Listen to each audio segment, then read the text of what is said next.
Gegara tak dipinjami uang, oknum anggota TNI tega habisi ayah kandung di Bekasi.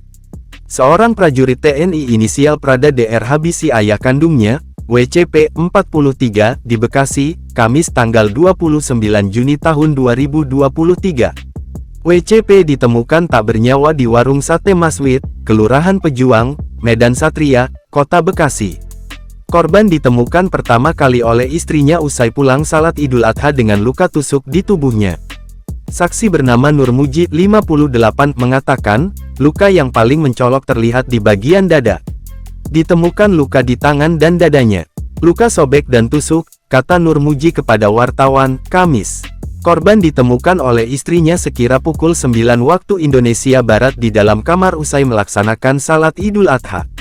Istrinya pulang salat Id tidak langsung masuk ke kamar, nyetel TV dulu. Setelah nonton TV masuk kamar suaminya sudah nggak ada, ujar Nur Muji. Berdasarkan penuturan Nur Muji, korban ditemukan tergeletak di salah satu ruangan di warungnya. Itu korban pemilik warung ini. Ditemukan di ruangan, kata Nur. Sementara itu, Kapolres Metro Bekasi Kota Kombes Dani Hamdani mengonfirmasi bahwa korban sudah tewas saat petugas tiba di lokasi.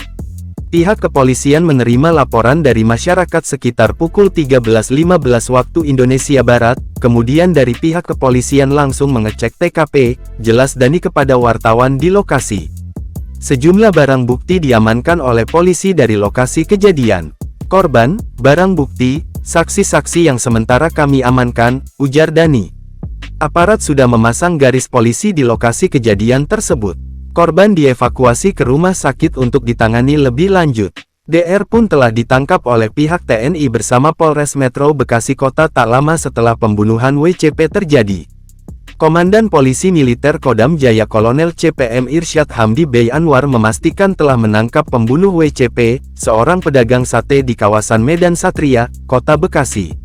Pelaku diketahui berinisial DR, anak korban yang saat ini sudah dalam proses pemecatan dari Satuan TNI AD karena desersi sebelum terjadinya pembunuhan. Sebelumnya sudah dalam proses pemecatan karena desersi, kata Irsyad saat dikonfirmasi Kompas.com, Jumat tanggal 30 Juni tahun 2023. DR saat ini sudah ditahan di Detasemen Polisi Militer Jaya 2 Cijantung untuk mempertanggungjawabkan perbuatannya. Penanganan ini juga dilakukan secara gabungan antara Denpom Jaya 2 Cijantung dan Polres Metro Bekasi Kota, jelas Irsyad. Irsyad menjelaskan bahwa peristiwa itu dilatar belakangi rasa kesal karena pelaku tak diberi uang. Kejadian berawal saat pelaku DR pulang ke rumah orang tuanya tanggal 26 Juni untuk pinjam uang sebagai bekal mencari pekerjaan, ungkap Irsyad dalam keterangannya, Jumat tanggal 30 Juni tahun 2023. Permintaan DR tak dituruti oleh ayahnya. Keduanya terlibat cekcok dan tak bertegur sapa. Pada Kamis tanggal 29 Juni tahun 2023 kemarin, DR kemudian menghabisi ayahnya. Pukul 6 waktu Indonesia Barat, pelaku masuk dalam kamar korban dan melihat ada sangkur di meja. Pelaku kemudian mengambil sangkur dan menikam korban, ucap Irsyad. WCP lalu tewas akibat hunjaman sangkur yang dilakukan putranya tersebut. Korban menikam tepat di bagian punggung sebanyak 5 kali, jelas Irsyad.